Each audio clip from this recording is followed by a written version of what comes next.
World Whisky Review, brought to you by me, Man in the Sands. Come and join me. Hats off, game on.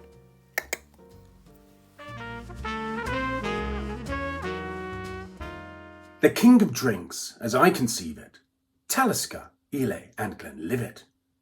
Welcome to World Whisky Review with me, Man in the Sands, and that is a poem by a great writer, Tutsitala. The name Tutsitala in Samoan is teller of tales, and more commonly to you and I, it is Robert Louis Stevenson. The nomadic writer settled in Samoa, and we want to travel from the island of Samoa to the Island of Skye, off the west coast of his birth country, Scotland.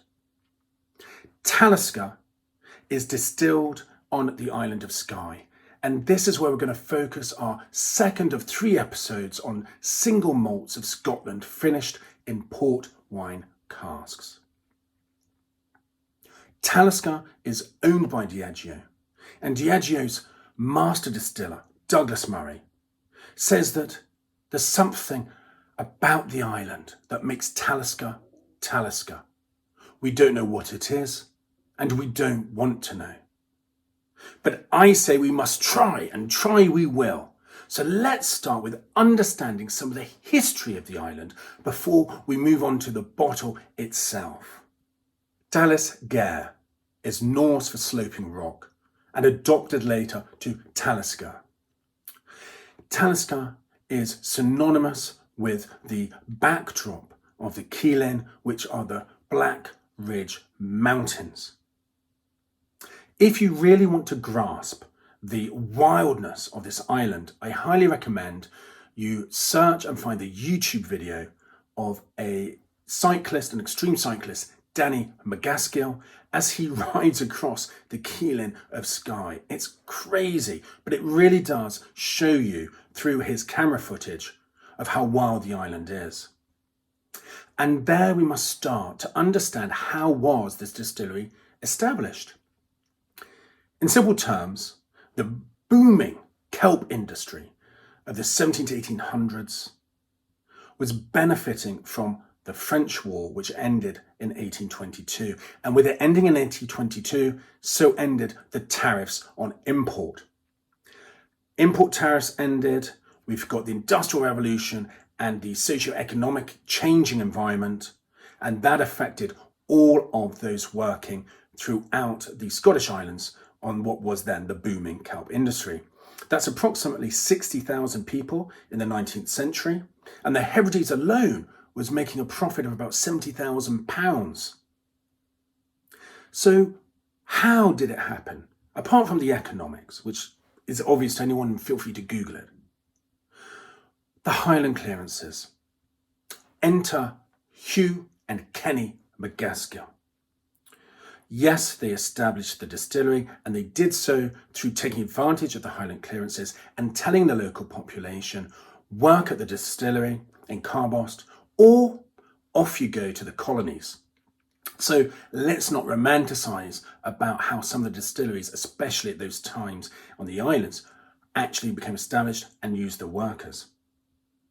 However, also an unknown fact for many is that the brother Kenny was a banker, and I'm sure having the bank on your side helped the brothers establish the distillery.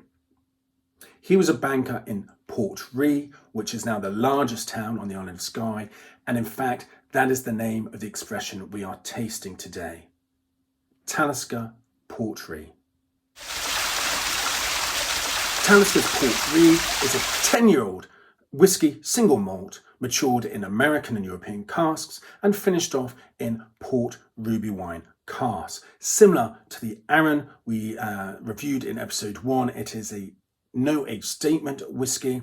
It's 45.8% volume, and therefore we will be testing it and seeing how it acts with a drop of the Holy Spirit and a block of ice, as well as trying it neat and naked as nature intended. Talisker tell us that it was created as a toast to the sea traders who helped forge historically the routes and possibilities for port wine to actually trade it around the world. Without it, we wouldn't be trying these single malts with a sweeter, more amber-looking nectar. Now, before we move on to the tasting itself, let's just consider the bottle, the expression visually, and then we'll crack on. So here we have the bottle, slightly surviving the time under the waterfall that I put it in, with a little bit of a rip here. But can you see this beautiful amber colouring that actually reflects and comes from the maturation and finish in the port wine casks? Very much traditional Talisker, a traditional looking bottle, traditional looking label, and it tells you it's not messing about. It actually, in many ways, reflects the fact that we are dealing with a whisky of a site and cultural terroir, reflecting again the pragmatic approach of the people who make the whisky and the wild of the island that influences the whisky. Just so you're aware, there are 21 underwater springs that feed into the distillery. They're able to do this because of the permeability and thinness, if you like, of the layer of the topsoil itself. There is peated barley that is delivered to Talisker from Glen Ord. Glen Ord is in the Highlands, and it is a self-sufficient distillery that is actually owned by Diageo. Again, Diageo here is servicing its own as much as it can and benefiting where possible. And that is worth recognising and applauding, as opposed to sometimes how we can be concerned if there's a particular brand dominating. Well, they are dominating and they're dominating everywhere. So let's see what they do and how they work for us. And of course, we know it's a good drop when it does that, don't we? So let's crack on. Come on, you ready? 3, 2, 1, hats off, game on.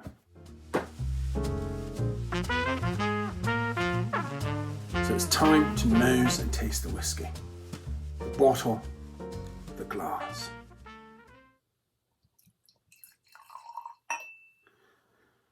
Now, gently does it. We know it's strong, 45.8%. Now, being a more peaty whisky, we definitely just want to tip it, bring it back, see if it releases the heavier notes. Wow. It is peaty, but it's very light on the nose. As you may expect, brine, seaweed, kelp, the coast. Now, should we go in for a taste? Sláinte.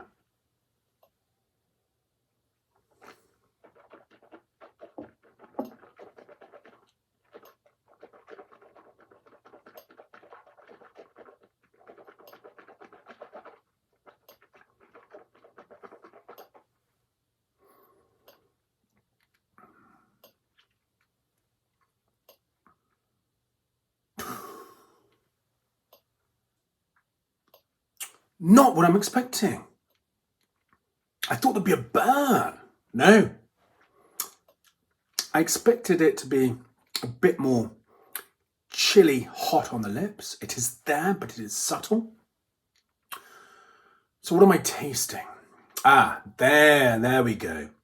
Less of a glow, a little bit more of a hit. I was expecting that. It's a strong, peaty whiskey. But what am I tasting? Well, she's been in the mouth and she's rolled about a bit.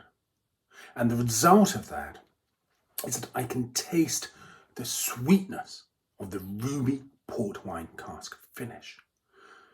So ruby is rolling around in the mouth and delivering back to me that sweetness, but not a honey sweetness, more like a dark chocolate, fruits, cherries, with a slight hint of ginger.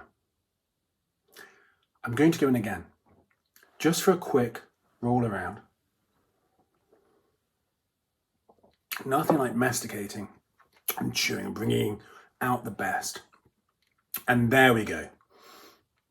That's giving me a little bit more of the hit. Again, it hits here. It's not a hug. It's more of a poke. Poking at you. Wake up. Yes, dark chocolate. Fruits. Nutty. Little salty. Dare I say, one of my grandfather's favourites. The Brazil nut. Bit of a salted Brazil nut coming in.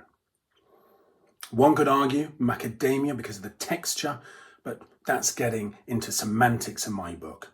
So I'm going with dark chocolate fruits with salted Brazil nuts. Wonderful. Now, we know what's coming next.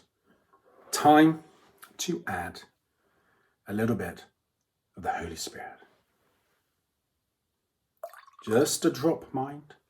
Just want to bring it out. You want to open her up, and this will do it. Of course, a fruitier note coming out. Can't even get a wisp of the peat.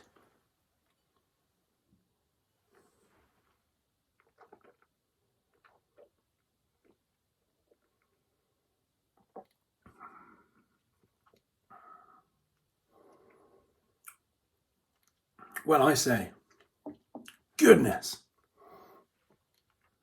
we've just gone from let's just go, say, a tumble in the hay to a cuddle. Goodness. Whereas Neek and Naked gives you a poke.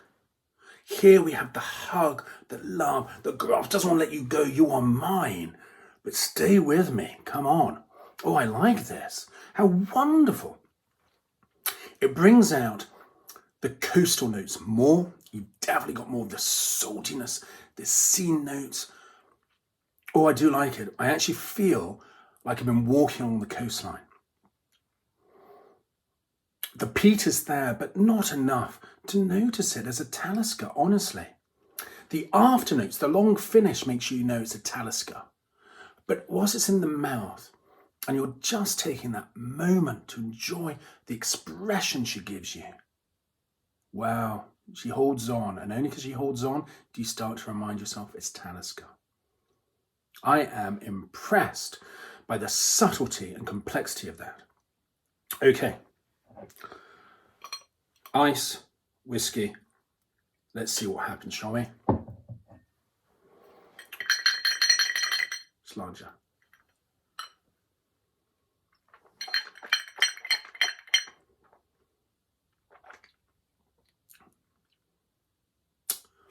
Interesting. Brings out the peatiness under a layer of kelp. We'll go back to the kelp. If you're used to enjoying the Southeast Asian cuisine with seaweed, where you have the saltiness but not bitterness, well, this has it, but also ginger nut. So not so much wasabi, but more little bit of fresh sliced chili without the seeds, without the vein. Just give me a little hit under the tongue and the lips. Again, I'm going in just for a try to be fair to the review.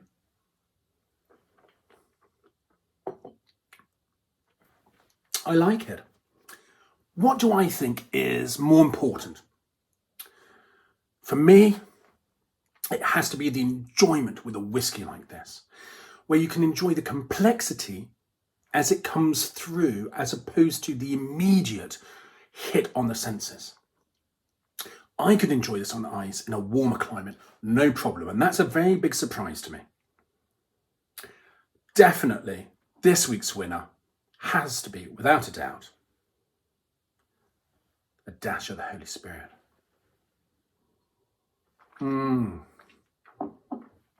I want to end on a note of observation and respect to Talisker in their partnership with Parley.